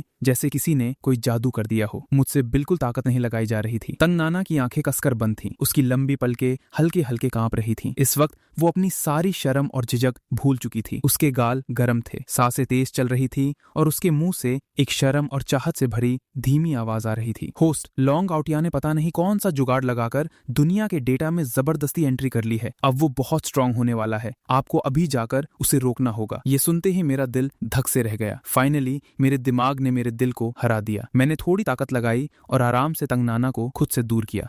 नाना, एक सेकंड रुको। मैं जोर जोर से सांसें ले रहा था। मेरी आवाज भारी हो गई थी और मेरी आंखों में बहुत गिल्ट और मजबूरी साफ दिख रही थी। तंग नाना मेरे इस अचानक दूर करने से पूरी तरह घबरा गई। उसने अपनी नशीली आंखें खोली और मुझे देखा। उसकी आंखों में अभी भी वो प्यार और थोड़ी सी कंफ्यूजन थी। फेंग युआन, क्या हुआ? तंग नाना की आवाज में थोड़ी उदासी थी और अभी हुए किस की वजह से उसके गाल एकदम लाल हो रहे थे। मैंने कुछ एक्सप्लेन करने के लिए मुंह खोला, पर मेरा गला एकदम सूख गया था। मेरे मुंह से एक वर्ड भी नहीं निकला। मैं उसे कैसे बता सकता था कि मैंने ये प्यारा सा पल अपने दिमाग में बज रहे सिस्टम की वार्निंग की वजह से बीच में ही रोक दिया। सॉरी नाना, मुझे अचानक एक बहुत जरूरी काम याद आ गया है, मुझे उसे अभी की अभी सॉल्व करना पड़ेगा, मैंने अपनी नजरें चुराते हुए घबराहट में कहा। तंग नाना ने मेरे इस घबराए हुए चेहरे को देखा तो उसके दिल में अजीब सी टेंशन होने लगी। उसने तुरंत मेरा हाथ पकड़ा और पूछा, ऐसा कौन सा काम है, क्या थोड़ी देर वेट नहीं कर सकता? मैंने अपने दांत पीसे और दिल पर पत्थर रखकर झटके से अपना हाथ छुड़ाया। मैं खड़ा हो गया। नहीं, ये काम अभी करना बहुत जरूरी है, मुझे अभी निकलना पड़ेगा। ये बोलते हुए मैं जाने के लिए पलटा। फेंग युआन, तंग नाना भी खड़ी हो गई। उसकी आंखों में आंसू भर आए थे। क्या तुम मुझसे झूठ बोल रहे हो? अभी तो सब कुछ ठीक था, अचानक से क्या हो गया? I am sorry. मैं नीचे झुककर उसके बिखरे बालों को ठीक करना चाहता था। क्या तुम्हें लगता है कि मैं बहुत बड़ी बेवकूफ हूँ? जब मन किया पास आकर किस कर लिया, और जब मन भर गया तो सीधा उठाकर साइड कर दिया। टैंग नाना ने जोर से मेरे हाथ को झटक दिया और उसकी आंखों से आंसू बहने लगे। उसे बिल्कुल समझ नहीं आ रहा था कि मैंने अचानक उसे खुद से दूर क्यों कर दिया। वो समझ नहीं पा रही थी कि ऐसा कौन सा राज है जो मैं उसे बता नहीं सकता। सिस्टम, तुम्हारी बात सच होनी चाहिए, बता रहा हूँ। मैं फैंग यूयू की इलेक्ट्रिक स्कूटी को सड़क पर फुल स्पीड में भगाते हुए सिस्टम पर चिल्ला रहा था। मेरे दिल में अजीब अजीब सी फीलिंग्स आ रही थी। हालांकि मुझे पता था कि अभी मैं और टैंग नाना बस जज्बातों में बह गए थे, पर उस किस को ऐसे बीच में तोड़ने का मुझे बहुत गिल्ट हो रहा था, खासकर जब मैंने टैंग नाना की वो रोती हुई और गुस्से वाली आंखें देखी थी। मेरा दिल अंदर से टूट सा गया था, पर कोई ऑप्शन नहीं था। पहले इस सामने वाले कलेश को हैंडल करना पड़ेगा, फिर जाकर उससे अच्छे से माफी मांगूंगा। मैंने अपने दांत पीसे और स्कूटी की स्पीड और बढ़ा दी। हवा मेरे कानों के पास से जोर से गुजर रही थी, जिससे मेरी आंखों में दर्द होने लगा। अबे यार सिस्टम, मैं उसे रोकूंगा कैसे? मुझे तो ये भी नहीं पता कि वो है कहाँ। होस्ट, अभी डेटा में जो चेंजेस हुए हैं उसके हिसाब से लॉन्ग ऑटियन अभी सिटी हॉस्पिटल में है। ऐसा लग रहा है जैसे उसने किसी झाओ नाम के आदमी की किस्मत को हैक करके अपने नाम कर लिया है। अब वो पक्का उसी पावर को लेने जा रहा है। होस्ट, आप थोड़ी और स्पीड बढ़ाओ। भाई, मैं पहले ही टॉप स्पीड पर चला रहा हूँ। मैंने स्कूटी को ड्रिफ्ट किया और एक बड़े से ट्रक के पहियों के एकदम पास से कट मारते हुए निकला। अबे अंधे, मरने की इतनी जल्दी है क्या? ट्रक ड्राइवर ने गुस्से में शीशा नीचे किया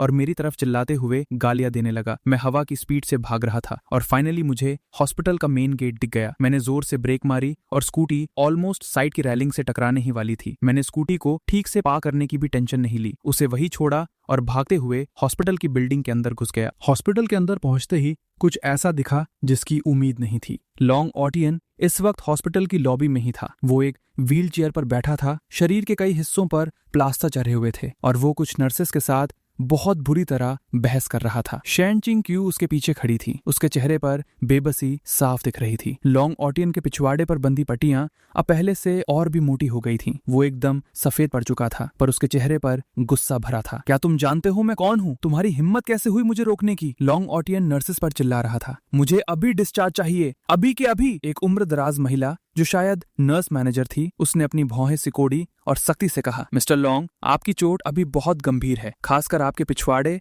और इंटरनल हिस्से का घाव। वो कभी भी वापस फट सकता है, खून बह सकता है या इन्फेक्शन हो सकता है। आपको आराम और चेकिंग की जरूरत है। अभी बाहर जाना बहुत बड़ा रिस्क होगा। प्लीज हमारे साथ कोऑपरेट कीजिए। बाहर में गया रिस्क? मेरी बातें तुम मत सिखाओ। इन्फेक्शन हो या कुछ भी, मुझे परवाह नहीं है। मुझे एक बहुत जरूरी काम है। तुम मेरा टाइम बर्बाद मत करो, जल्दी मेरा डिस्चार्ज प्रोसेस पूरा करो। लॉन्ग ऑटियन ने चिढ़कर अपना हाथ हिलाया और व्हील चेयर चलाकर वहां से जबरदस्ती निकलने की कोशिश की। शैन चिंगचू ने पास आकर उसे समझाया, यंग मास्टर, नर्स मैनेजर ठीक कह रही है, आपकी हालत अभी अच्छी नहीं है, थोड़ा जख्म ठीक हो जाए फिर चले जाएंगे। नर्स दीदी भी आपके भले के लिए बोल रही है, एक बार और सोच लीजिए। सोचना क्या है चिंगचू, तू भी मुझे मत समझा, मुझे जाना पड़ेगा वरना देर हो जाएगी। लॉन्ग ऑटियन अपनी बात पर अड़ा रहा। मैंने ये सब देखा और राहत की सांस ली। लग रहा था कि लॉन्ग ऑटियन को अभी तक वो अपॉर्चुनिटी नहीं मिली है। शैन चिंगक्यू भी उसके इस बर्ताव से परेशान थी। तभी उसकी नजर मुझ पर पड़ी और उसकी आंखें चमक उठी। यंग मास्टर फांग, क्या आप यंग मास्टर से मिलने आए हैं? मैं सोच ही रहा था कि कैसे बात शुरू करूं। तभी शैन चिंगचू की आवाज सुनकर मैं मन ही मन खुश हुआ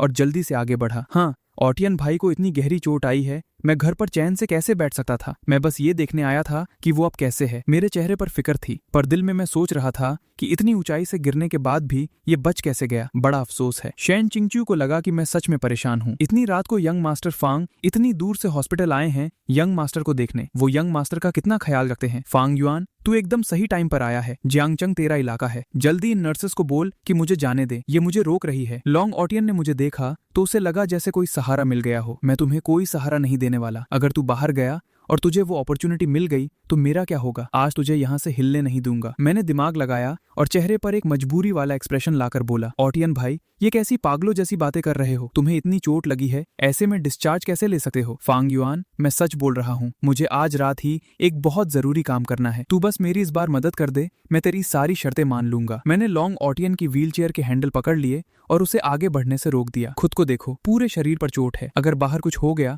तो मैं लॉन्ग फैमिली को क्या जवाब दूंगा? लॉन्ग ओटियन गुस्से से लाल हो गया और मुझ पर चिल्लाया, तुझे कुछ नहीं पता, ये तेरी हेडेक नहीं है। अगर तू मुझे अपना दोस्त मानता है तो जल्दी मेरा डिस्चार्ज प्रोसेस पूरा करवा। पर मैं बिल्कुल नहीं माना। मैंने नर्स मैनेजर की तरफ देखा और ईमानदारी से कहा, नर्स मैनेजर, आप खुद देखिए इनकी हालत, ये अभी हॉस्पिटल से बाहर जाने के लायक नहीं है। प्लीज आप इन्हें यही रोकिए, जो भी नॉर्मल ट्रीटमेंट है वही चालू रखिए। पैसे की टेंशन मत लीजिए, वो मैं देख लूंगा। नर्स मैनेजर ने मेरी तरफ देखा और हाँ में सिर हिलाया। यंग मास्टर फांग, आप बेफिक्र रहिए, हम इनकी पूरी जिम्मेदारी लेते हैं। हाँ, और हो सके तो इन्हें बांध कर रखिए और कुछ ज्यादा नर्सेस को इनकी देखभाल में लगा दीजिए। ओतियान भाई अकेले रहने से डरते हैं, इन्हें वार्ड में अकेला मत छोड़ना। लॉन्ग ओतियान ये सुनकर बहुत गालियां देने लगा। फंग युआन कमीने, तू आखिर चाहता क्या है? क्या तू जानबूझकर मेरे रास्ते में आ रहा है? मैंने मासूम बनकर एक सांस छोड़ी और उससे बोला, ओतियान भाई, मैं ये सब तुम्हारे भले के लिए कर रहा हूँ। सोचो, इस हालत में बाहर जाओगे और कोई खतरा हो गया तो क्या होगा? आराम से यहाँ इलाज करवाओ, जब ठीक हो जाओगे तब जो मन करे वो करना। लॉन्ग ओतियान गुस्से में अपने दांत पीसने लगा। उसने मुझे बहुत गंदी नजरों से देखा और बोला, ठीक है फैंग युआन, तू याद रखना, एक बार मैं ठीक हो जाऊं फिर मैं तुझे देख लूंगा। मैंने उसकी धमकी को अनसुना कर दिया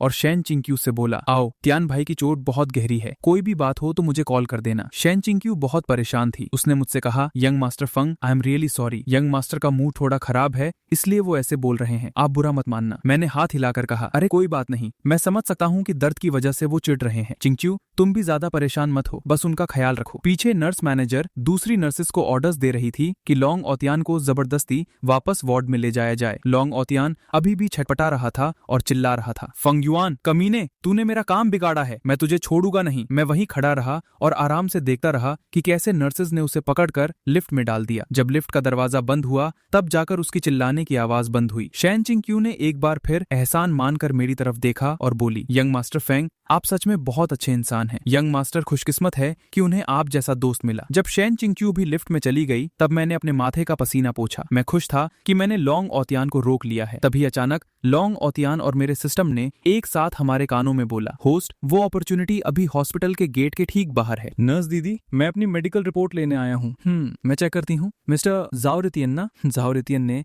हाँ में सिर हिलाया। वो पहली बार इतने बड़े शहर में आया था, इसलिए थोड़ा घबराया हुआ लग रहा था। वो बेचैनी में अपने हाथों को अपनी पैंट पर रगड़ रहा था। नर्स ने साइड में रखी फाइल बास्केट में से एक रिपोर्ट निकाली और जाओरितियन को दे दी। ये लो तुम्हारी मेडिकल रिपोर्ट, सारे टेस्ट्स एकदम नॉर्मल है, बस आगे से वो छोटी मूवीज थोड़ा कम देखा करो। तुम्हारा शरीर नहीं, मैं ऐसा कुछ नहीं देखता। जाओरितियन का चेहरा शर्म से लाल हो गया और उसने जल्दी से मना किया। मैं तो बस मजाक कर रही थी छोटे भाई। नर्स ने उस सीधे सादे दिखने वाले लड़के को देकर हंसते हुए कहा, शहर के लोगों की बातें बहुत घुमावदार होती हैं। जाओरितियन ने ऑकवर्ड सा चेहरा बनाते हुए अपनी मेडिकल रिपोर्ट ली और जल्दी से नर्स डेस्क से चला गया। खैर, अब ये मेडिकल रिपोर्ट मिल गई है तो वो फाइनली कॉलेज में एडमिशन ले सकता है। उसका 1 महीने तक बैलगाड़ी में बैठकर शहर आने का सफर बेकार नहीं गया। जाओरितियन ने अभी 2 कदम ही चले थे कि अचानक उसका पैर फिसला और वो सीधे मुंह के बल आगे गिरने लगा। घबराहट में उसने खुद को बचाने के लिए हाथ पैर मारे और पास में रखे एक पौधे के पत्ते खींच लिए। एक बड़ा सा गमला सीधा नीचे गिरने लगा और वो बस जाओरितियन के सिर पर बजने ही वाला था। उसी एकदम परफेक्ट टाइम पर मैं तेजी से आगे गया और अपना हाथ बढ़ाकर उस गमले को हवा में ही पकड़ लिया। जाओरितियन अभी भी डरा हुआ था। वो जल्दी से खड़ा हुआ और मुझे बहुत एहसान भरी नजरों से देखते हुए बोला, थैंक यू भाई, अगर तुम ना होते तो आज मेरा सिर पक्का फूट गया होता। मैंने हाथ हिलाते हुए कहा, अरे कोई बात नहीं, थोड़ा ध्यान से चला करो। ये बोलते हुए मैंने जानबूझकर ऐसे एक्टिंग की जैसे मेरी नजर गलती से उसकी मेडिकल रिपोर्ट पर पड़ गई हो। जाओरितियन, सिस्टम, क्या ये वही लड़का है? मैंने अपने दिमाग में पूछा। बिल्कुल होस्ट, ये जाओरितियन ही वो इंसान है जिसकी किस्मत में वो अपॉर्चुनिटी लिखी है। मेरा दिमाग तुरंत दौड़ा। अब जब मुझे पता चल गया है कि जाओरितियन ही में इंसान है तो मुझे हर हाल में उस पर नजर रखनी होगी। मैं लॉन्ग ओतियन का प्लान किसी भी कीमत पर कामयाब नहीं होने दूंगा। भाई, मैं तुम्हें सच बता रहा हूँ, तुम अभी बहुत खतरे में हो। मैंने एकदम सीरियस और टेंशन वाला चेहरा बनाकर जाओरितियन के कंधे पर हाथ रखा। जाओरितियन ये सुनकर डर के मारे कांप गया। उसने अपनी आंखें बड़ी बड़ी कर ली और घबराते हुए पूछा, भाई, मैं खतरे में कैसे हूँ? मैं तो अभी अभी शहर आया हूँ, मैंने तो किसी से कोई पंगा भी नहीं लिया। मेरा दिमाग स्पीड में चल रहा था और मैंने जल्दी से एक झूठी कहानी बना ली। तुझे नहीं पता भाई, आजकल शहर में कुछ बहुत खतरनाक लोग घूम रहे हैं। वो तेरे जैसे सीधे सादे और नए लड़कों को ही अपना टारगेट बनाते हैं। फिर वो तुझे किडनैप करके साउथ ईस्ट एशिया ले जाएंगे और तेरी दोनों किडनी निकाल कर बेच देंगे। बहुत बेरहम लोग हैं वो। ज़ाओ रितियन ये सुनकर इतना डर गया कि उसका चेहरा एकदम सफेद पड़ गया। उसके होंठ कांपने लगे। तो अब मैं क्या करूं? भाई, तुम्हें मेरी मदद करनी पड़ेगी। जब मैंने देखा कि वो मेरी बातों में आ गया है तो मैं मन ही मन खुश हुआ और बोला, एक काम करते हैं भाई, मुझे लग रहा है कि तू सच में मुसीबत में है और शहर में मेरी थोड़ी बहुत पहचान है। तू मेरे साथ चल, मैं तुझे छुपने के लिए एक सेफ जगह देता हूँ। जब तक ये खतरा टल नहीं जाता तू वहीं रुकना। ज़ाओ रितियन थोड़ा सा हिचकिचाया। उसने मेरी ईमानदार दिखने वाली आंखों में देखा और फिर उसे याद आया कि मैंने अभी अभी उसकी जान बचाई थी। उसे लगा कि मुझ पर ट्रस्ट किया जा सकता है। उसने जोर से हाँ में सिर हिलाया। ठीक है भाई, मैं तुम्हारी बात मानूंगा, बस तुम मुझे बचा लेना। उसी वक्त लिफ्ट के अंदर लॉन्ग आउतियन गुस्से से पागल हो रहा था, पर उसकी चोटें इतनी भयंकर थी कि हल्का सा हिलने पर भी दर्द के मारे उसके मुंह से चीखें निकल रही थी। वो व्हील चेयर पर बैठा था। उसने अपने हाथों की मुट्ठी इतनी जोर से बंद की हुई थी कि उसके जोड़ सफेद पड़ गए थे और वो गुस्से में बहुत बुरा भला बड़बड़ा रहा था। शेन चिंग-क्यू साइड में खड़ी थी। लॉन्ग आउतियन का ये गुस्सा देखकर वो दिल ही दिल में परेशान हो रही थी। उसे समझ नहीं आ रहा था कि लॉन्ग आउतियन डिस्चार्ज लेने के लिए इतनी जिद क्यों कर रहा है, जबकि उसकी हालत इतनी खराब है और उसे अपनी जान की भी परवाह नहीं है। यंग मास्टर, आप इतना गुस्सा मत कीजिए, आपकी तबीयत और खराब हो जाएगी। यंग मास्टर फैंग भी आपकी चोट को लेकर परेशान थे, इसलिए उन्होंने आपको डिस्चार्ज लेने से रोका। अगर आप इतना टेंशन लेंगे तो घाव जल्दी ठीक नहीं होंगे। शेन चिंग-च्यू ने प्यार से उसे समझाया। होस्ट, अगर आज रात आपने वो अपॉर्चुनिटी नहीं ली तो वो अपॉर्चुनिटी अपने ओरिजिनल मालिक के पास चली जाएगी और वो उसे एब्जॉर्ब कर लेगा। लॉन्ग आउतियन ने सिस्टम की ये बात सुनी तो वो पागलों की तरह छटपटाने लगा। हालांकि उसे व्हील चेयर पर कसकर बांधा गया था और उसके पिछवाड़े में बहुत भयंकर दर्द हो रहा था, पर उसे हर हाल में वो अपॉर्चुनिटी चाहिए थी। इसके लिए तो उसने अपनी कई दुनियाओं की कमाई दांव पर दी थी। लॉन्ग आउतियन पागलों की तरह अपनी बॉडी को हिला रहा था और खुद को खोलने की कोशिश कर रहा था। वो लगातार चिल्ला रहा था, मुझे छोड़ दो, वो अपॉर्चुनिटी मुझे हर हाल में चाहिए। शेन चिंग-च्यू लॉन्ग आउतियन के इस अचानक वाले पागलपन से बुरी तरह डर गई। उसने जल्दी से आगे बढ़कर उसे पकड़ा और घबराते हुए बोली, यंग मास्टर प्लीज शांत हो जाइए, आपके घाव फट जाएंगे। पर लॉन्ग आउतियन इस वक्त कुछ सुनने की हालत में कहा था। उसकी आंखें लाल हो चुकी थी। उसके दिमाग में बस एक ही जिद और पागलपन सवार था। उसने शेन चिंग-क्यू की बातों को पूरी तरह इग्नोर कर दिया और जैसे ही वो और जोर से छटपटाने लगा, अचानक व्हील चेयर का बैलेंस बिगड़ गया और धड़ाम की आवाज के साथ व्हील चेयर समेत वो सीधा जमीन पर जा गिरा। यंग मास्टर, शेन चिंग-क्यू जोर से चिल्लाई और जल्दी से नीचे बैठकर लॉन्ग आउतियन को चेक करने लगी। दर्द और गुस्से की चेहरा पूरी तरह बिगड़ चुका था। उसके माथे से पसीने की मोटी मोटी बूंदें गिर रही थीं। उसके पिछवाड़े पर जहां पहले से पट्टियां बंधी थीं, वहां से अब और भी ज्यादा खून निकलने लगा था, जिसने पूरी पट्टी को गहरे लाल रंग में रंग दिया था। शेन चिंग-च्यू को बहुत बुरा लग रहा था। वो घबराहट में जल्दी जल्दी लॉन्ग आउतियन को उठाने की कोशिश कर रही थी और बोली, यंग मास्टर प्लीज अब और मत हिलो। नर्स मैनेजर ने ये सब देखा तो उसका गुस्सा 7वें आसमान पर पहुंच गया। उससे और बर्दाश्त नहीं हुआ। उसने सीधा एक एनेस्थीसिया का इंजेक्शन निकाला और सीधा लॉन्ग आउतियन की गर्दन में घोंप दिया। इंजेक्शन लगते ही लॉन्ग आउतियन का छटपटाना धीरे धीरे बंद हो गया। उसकी आंखें पलटी और वो बेहोश होकर सो गया। इन्हें मेंटल वार्ड में शिफ्ट कर दो। भाई, हम कहाँ जा रहे हैं? ज़ाओ रितियन मेरी इलेक्ट्रिक स्कूटी के पीछे बैठा था।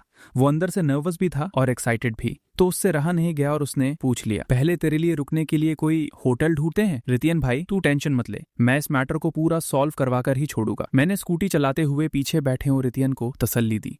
भाई, इसकी कोई जरूरत नहीं है, मेरे पास ज्यादा पैसे नहीं है, मैं होटल का किराया नहीं दे पाऊंगा। तुम मुझे बस किसी पार्क में छोड़ दो, मैं एक रात वहां काट लूंगा। रितियन भाई, ये कैसी बातें कर रहा है? जब मैंने तेरी मदद करने का वादा किया है तो क्या मैं तुझे पार्क में सोने दूंगा? तू बेफिक्र रहे, होटल का सारा खर्चा मैं दूंगा। ज़ाओ रितियन ये सुनकर इतना इमोशनल हो गया कि उसके आंसू निकलने वाले थे। भाई, तुम सच में बहुत अच्छे इंसान हो। जब मैं जिंदगी में कुछ बन जाऊंगा तो मैं तुम्हारा ये एहसान जरूर चुकाऊंगा। जल्दी ही मैं ज़ाओ रितियन को लेकर एक ठीक ठाक होटल में गया, एक रूम बुक किया और उसे वहां सेट करने के बाद उसे समझाना नहीं भूला, रितियन भाई तू यही आराम से रहना और बाहर बिल्कुल मत निकलना। मैं कल तुझसे मिलने आऊंगा। अगर कोई दरवाजा खटखटाए तो चाहे कोई भी हो, दरवाजा मत खोलना, समझ गया? जाओ रितियन ने जल्दी जल्दी हाँ में सिर हिलाया। समझ गया भाई, तुम टेंशन मत लो, मैं कहीं बाहर नहीं जाऊंगा। फांग युआंग के जाने के बाद जाओ रितियन को समझ नहीं आ रहा था कि वो क्या करे, तो वो बेड के एक कोने में सिकुड़ कर बैठ गया और उसने अपने गले का लॉकेट कस कर पकड़ लिया। उसने सोचा नहीं था कि शहर आने के पहले ही दिन किसी खतरनाक गैंग की नजर उस पर पड़ जाएगी, पर अच्छी बात यह थी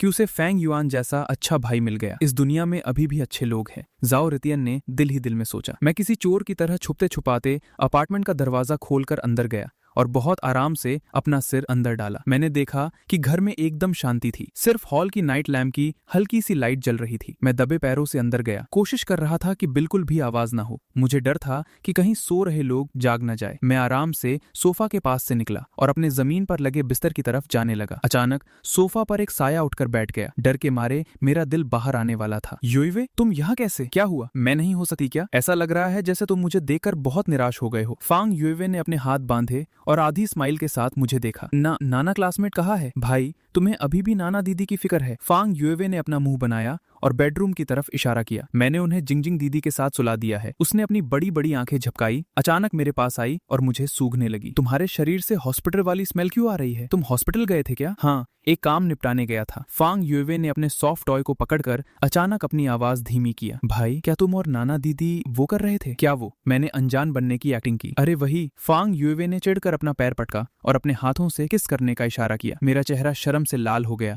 और मैंने जल्दी से उसका मुंह बंद कर दिया। कुछ भी फालतू मत बोल। फांग युइवे ने खुद को छुड़ाया, उसकी आंखें चमक रही थी। मुझे पहले ही पता था, अभी नाना दीदी के होंठ सूजे हुए थे। ये पक्का तुम्हारा ही काम है। मान गए भाई, तुमने तो कमाल कर दिया। क्या सच में? मैंने बिना सोचे अपने खुद के होठों पर हाथ लगाया। तो तुमने मान ही लिया। फांग युइवे ने चौड़ में अपना सिर हिलाया। पर भाई, तुम सच में बहुत बुरे हो। किस करने के बाद उसे वैसे ही छोड़कर भाग गए। नाना दीदी अभी बहुत देर तक रो रही थी। मेरे दिल में दर्द सा हुआ। वो रोई थी? ओहो, अब टेंशन हो रही है। पहले कहा गए थे। मैं बता रही हूँ, अगर तुम्हारी इस बहन ने सही टाइम पर उन्हें चुप नहीं कराया होता तो नाना दीदी कब की भाग चुकी होती। बताओ यार, मैंने तुम्हारी इतनी मदद की और तुमने अपने हाथ से ही अपना सारा गेम खराब कर दिया। युइवे, तो अब नाना क्लासमेट कैसी है? फेंग युयू ने मुझे घूर कर देखा और चिढ़ते हुए बोली, और कैसी होगी? बहुत मुश्किल से मना कर सुलाया है उन्हें। अब तुम खुद सोच लो तुम्हें क्या करना है। भाई, अगर तुम्हें नाना दीदी पसंद नहीं है तो उनके साथ टाइम पास मत करो, वरना मैं तुम्हें छोड़ूंगी नहीं। मैंने मजबूरी में एक सांस छोड़ी। युयू, तू नहीं समझेगी, मुझे सच में एक बहुत जरूरी काम निपटाने जाना था। मैंने जानबूझकर उन्हें अकेला नहीं छोड़ा। फेंग युयू ने मुंह बनाया। ठीक है, अभी के लिए मैं तुम्हारी बात मान लेती हूँ, पर तुम्हें सोचना पड़ेगा कि नाना दीदी से माफी कैसे मांगनी है। उन्हें फिर से हर्ट मत करना। तभी बेडरूम के अंदर से हल्की सी आवाज आई। मैंने और फेंग युयू ने एक दूसरे को देखा और हम दोनों एकदम चुप हो गए ताकि अंदर सो रहे लोग उठ न जाए। अगली सुबह हम तीनों वापस कॉलेज जा रहे थे और हमारे बीच का माहौल बहुत अजीब और ऑकवर्ड था। टैंग नाना जानबूझकर मुझसे दूरी बनाकर चल रही थी। उसकी नजरें लगातार दूसरी तरफ थी और वो मेरी तरफ देखना भी नहीं चाहती थी। शू जिंगजिंग अभी तक कल रात की थकान और गिल्ट से बाहर नहीं आ पाई थी। वो एकदम उदास और थकी हुई लग रही थी और चुपचाप हम दोनों के पीछे चल रही थी। यंग मास्टर, क्या आप ठीक हैं? आपके पिछवाड़े की चोट अब ठीक हो गई होगी ना? अगली बार जिंगजिंग आपकी पक्का रक्षा करेगी। मैंने कई बार इस भारी शांति को तोड़ने के लिए कुछ बोलना चाहा, पर मुझे समझ नहीं आ रहा था कि कहाँ से शुरू करूं। मैंने चुपके से टैंग नाना को देखा। उसका प्यारा सा साइड फेस एकदम स्ट्रिक्ट लग रहा था और उसके हल्के से बाहर निकले होठ साफ बता रहे थे कि वो बहुत नाराज है। अपना पूरा दिमाग लड़ाने के बाद फाइनली मेरे मुंह से एक सेंटेंस निकला, नाना क्लासमेट, कल रात के लिए आई एम रियली सॉरी। मेरा अचानक वहां से जाने का कोई इरादा नहीं था। टैंग नाना ने गुस्से में हल्की सी आवाज निकाली। उसने अभी भी मेरी तरफ नहीं देखा और अपनी स्पीड बढ़ाकर आगे चलने लगी। शू जिंगजिंग ने हम दोनों को ऐसे देखा, अपना भारी हो रहा सिर मसला और कंफ्यूजन में पूछा, तुम दोनों को क्या हो गया है? कल रात कुछ हुआ था क्या? मैं और टैंग नाना एक साथ जम गए। मैंने एक ऑकवर्ड सी स्माइल दी और बोला, कुछ नहीं जिंगजिंग क्लासमेट, बस एक छोटी सी गलतफहमी हो गई थी। टैंग नाना ने अपना सिर घुमाया और धीमी आवाज में बड़वाई, इसे कौन गलतफहमी है? अपने मन में ही ख्याली पुलाव पका रहा है।